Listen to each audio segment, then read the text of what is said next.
mendekat sekencang mungkin, sebisa mungkin pada yang bisa mengabulkan doa kita. Doa itu juga bicara tentang bagaimana kita mengaplikasikan apapun yang diperintahkan oleh Allah.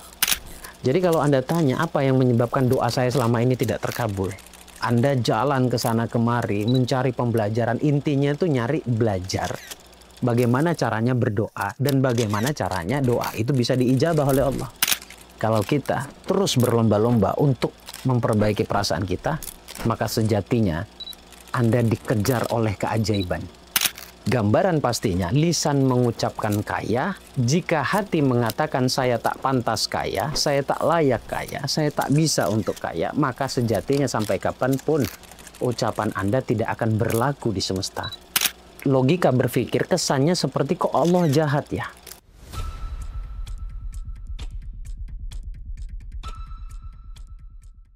Assalamualaikum warahmatullahi wabarakatuh. Halo teman-teman, Bapak Ibu sekalian, abang kakak yang insya Allah dirahmati oleh Allah, yang insya Allah diberikan kebaikan oleh Allah. Amin ya rabbal alamin. Sore-sore ya, konten ini dibuatnya sore. Saya ingin ngobrol dengan Anda. Barangkali dalam obrolan ini menggugah kesadaran Anda ya. Lalu di akhir video ini nanti Anda akan mengatakan, ya Allah, ternyata begini hidup. Ya Allah, ternyata selama ini saya salah dalam berdoa. Ya, saya akan bahas tentang doa. Saya minta waktu Anda kurang lebih 15 menit untuk menyimak obrolan kita ini ya. Lagi ada inspirasi. Kalau pas lagi di luar gini selalu ada inspirasi. Melihat gunung, depan saya sana gunung. Terus sebelah kanan saya juga gunung, Kota Malang kelihatan. Jadi mengerti bahwa bagaimana sih doa itu bisa terkabul.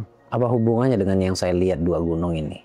Hemat saya, ketika saya melihat hamparan luas begini, ada doa-doa saya yang dikabulkan oleh Allah. Nanti saya akan bahas. Cuma yang jelas saya akan bahas dari awal dulu. Saya tahu semua dari Anda pasti berdoa. Tidak ada yang tidak berdoa, semuanya berdoa, semua punya harapan. Bahkan kemanapun Anda belajar, baik itu belajar spiritual, belajar agama, ilmu pengembangan diri, itu sebenarnya belajar berdoa. Karena tujuannya adalah satu, meraih impian, yang kedua meraih ketenangan, yang ketiga meraih kebahagiaan. Yang di dalamnya kendaraannya, jembatannya adalah harapan. Doa itu harapan. Harapan itu juga doa. Nah sekarang pertanyaan saya yang paling mendasar. Anda berdoa kepada siapa? Anda berharap kepada siapa? Jawabannya kepada Allah. Pasti semuanya seragam. Semua menjawab berharapnya kepada Allah. Nah, kita baru bisa masuk ke pembahasan yang lebih dalam. Ya, berharapnya kepada Allah sekali lagi. Terus yang timbul pertanyaan, bagaimana caranya berdoa kepada Allah? Kan itu langkah keduanya. Ada banyak cara pada akhirnya. Cuma nanti juga akan timbul pertanyaan, kepada siapa kita bertuhan? Jawabannya sebenarnya intinya itu bagaimana berdoa itu bisa dalam keadaan tenang.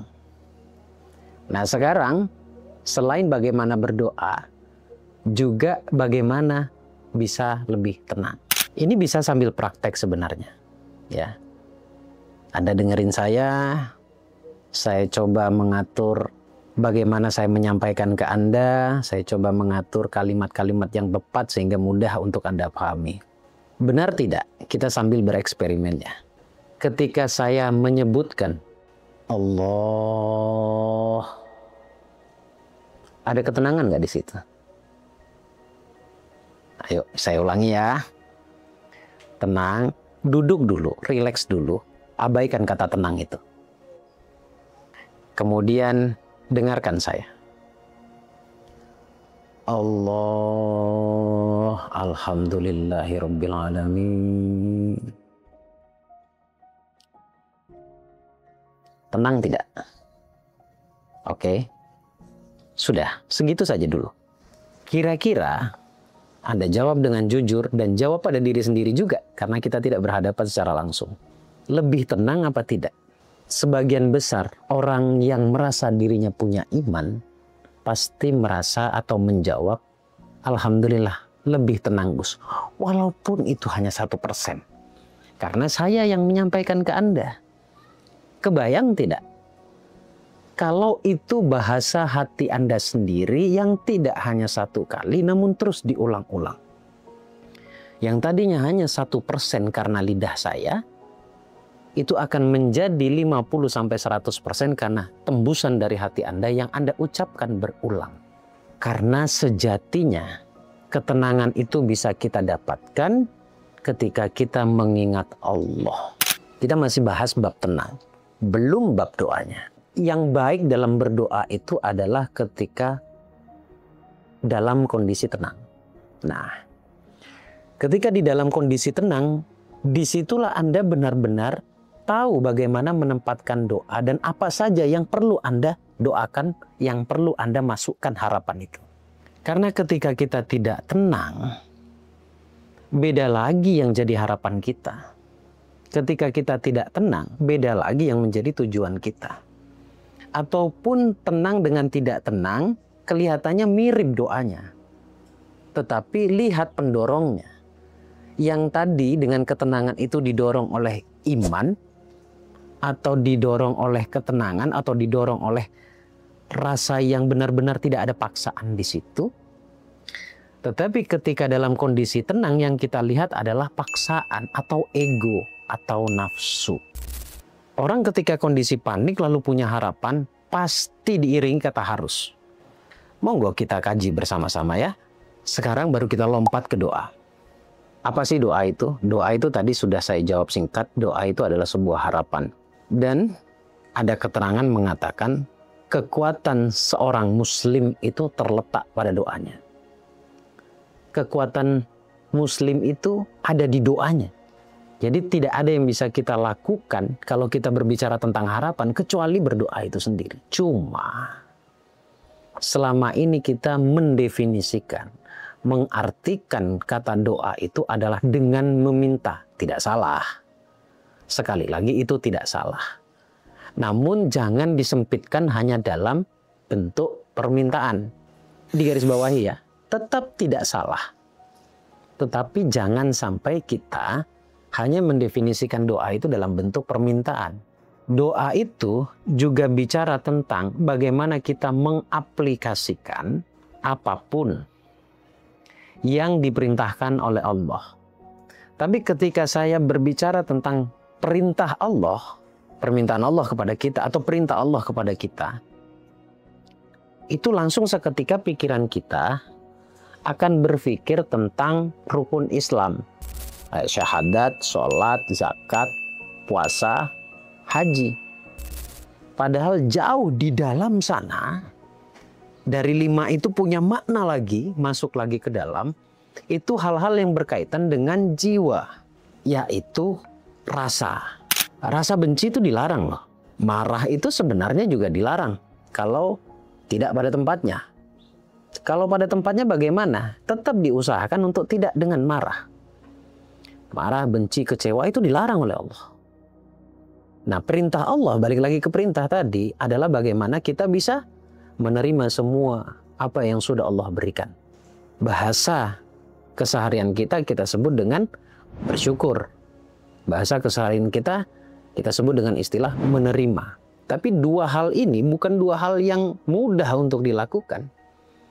Nah, selain itu, penjelasan doa agar lebih mudah difahami adalah dengan kita perhatikan baik-baik rasanya kita. Mau berapa kali pun Anda by lisan atau secara lisan mengatakan Anda ingin A gitu ya. Sebut saja kaya. Atau Anda ingin kekayaan, atau Anda mau kaya, atau Anda menginginkan kekayaan. Itu di lisan saja. Tapi hati tidak mencerminkan, tidak menggambarkan lisan kita, tidak menggambarkan apa yang kita ucapkan, maka tetap saja itu tidak terkabul. Jadi kalau Anda tanya apa yang menyebabkan doa saya selama ini tidak terkabul, ya Anda belum benar-benar tahu sebenarnya yang Anda doakan itu apa. Karena yang paling dominan ketika kita bicara doa, yang paling dominan bekerja itu adalah perasaan kita. Inilah akhirnya menjadi fungsinya hati. Hati kita tuh fungsinya adalah memancarkan energi, sebutlah begitu.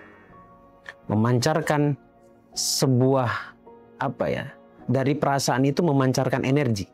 Dan energi ini bertebaran. Jadi perasaan kita ini, kalau misalkan kita manusia ini oleh Allah diberikan kelebihan, ketika kita merasakan sesuatu kemudian kita bisa melihat secara mata telanjang begini energinya kita, baru di situ kita akan berhati-hati. Karena energi itu barang yang tidak kelihatan, akhirnya kita sembarangan dan bahkan hebatnya kita menganggap itu tidak ada. Jadi kita pun menganggap hati kita itu biasa saja. Nah, sekali lagi tolong kita sama-sama perhatikan. Anda perhatikan. Karena balik lagi, Anda jalan ke sana kemari mencari pembelajaran. Intinya itu nyari belajar bagaimana caranya berdoa dan bagaimana caranya doa itu bisa diijabah oleh Allah. Lawang Allah sudah kasih kabar, ud'uni astajib lakum.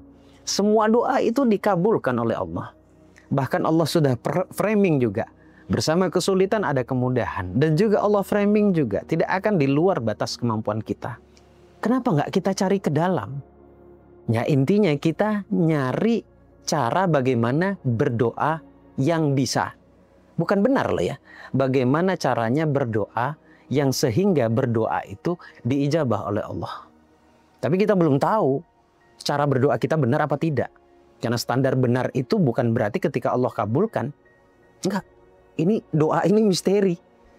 Ya, doa itu misteri. Nah, yang paling dominan di hati, di jiwa kita, maka itulah yang sebenar-benarnya sejatinya doa. Gambaran pastinya, lisan mengucapkan kaya, jika hati mengatakan saya tak pantas kaya, saya tak layak kaya, saya tak bisa untuk kaya, maka sejatinya sampai kapanpun ucapan Anda tidak akan berlaku di semesta. Jadi ucapan itu bisa berlaku ketika didorong oleh sesuatu yang lebih dominan dari lidah kita, yaitu hati kita. Makanya keistimewaan manusia itu terletak pada apanya? Pada jiwanya, pada hatinya. Maka ketika hatinya dipenuhi dengan rasa benci, rasa marah, rasa iri, maka sejatinya doanya yang sebenarnya ya adalah kebencian itu, kemarahan itu. Coba perhatikan teman-teman. Dari penjelasan saya seperti ini, yang tadinya saya janji 15 menit, saya juga nggak tahu ini sudah di menit keberapa. Dari situ kita bisa melihat dan bisa benar-benar membuat kita sadar. Kenapa masalah datang bertubi-tubi? Kenapa doa saya belum dijawab oleh Allah? Enggak, doa kita dijawab sudah oleh Allah. Semua doa kita dijawab. Kalau kesialan yang kita timpa, yang kita rasakan saat ini, berarti doa kita ya kesialan itu. Logika berpikir kesannya seperti kok Allah jahat ya. Oh enggak, Allah itu sudah framing di awal. Aku bagaimana sangka hambaku dan aku bersama orang-orang yang selalu mengingatku. Nah, saya pernah jelaskan ini di video sebelumnya. Jauh sebelumnya, 1 bulan yang lalu kalau nggak salah. Zikir itu apa? Ingat. Jadi kalau kita ingat Allah, Allah akan ingat kita. Bagaimana caranya mengingat Allah? Sebut namanya. Lakukan perintahnya. Sholat 5 waktu, kalau sanggup tambah sunnahnya. Kalau nggak sanggup, fokus dulu di 5 waktu. Ingat ya. Jadi sekarang PR kita adalah mendekat sekencang mungkin, sebisa mungkin pada yang bisa mengabulkan doa kita. Siapa? Jawabannya Allah. Dan lakukan semua yang diperintahkan Allah, bukan hanya fokus pada 5 rukun Islamnya, tetapi fokus makna di dalam rukun Islamnya. Sholat itu harusnya merubah kita. Tidak keji, tidak mungkar. Bukan ke luar, tapi tidak keji dan tidak mungkar ke dalam, ke dirimu sendiri. Dan lain sebagainya. Termasuk syahadat. Ini panjang kita kalau bahasa syahadat ini. Kemudian ada zakat, ada puasa. Puasa itu pun maknanya dalam sekali. Bukan hanya menahan lapar dan dahaga, tapi menahan segalanya. Menahan untuk tidak sambat nang Gusti Allah. Tidak berkeluh kesah kepada Allah, macam-macam. Kemudian zakat, bicara sedekah, bicara haji bagi yang mampu, dan bagi yang benar-benar hidup dalam keajaiban. Nah, panjang kita kalau bahas itu. Tapi yang terpenting adalah bagaimana memperbaiki perasaan kita. Bagaimana caranya kita memperbaiki perasaan kita. Kalau kita fokus memperbaiki perasaan kita, sejatinya tanpa kita sadari, sekalipun bahkan tidak kita sadari, kalau kita terus berlomba-lomba untuk memperbaiki perasaan kita, maka sejatinya Anda dikejar oleh keajaiban. Jadi Anda sibuknya ke sini. Ya, Anda sibuknya ke sini. Doa Anda ada di belakang yang sedang berlari menuju Anda.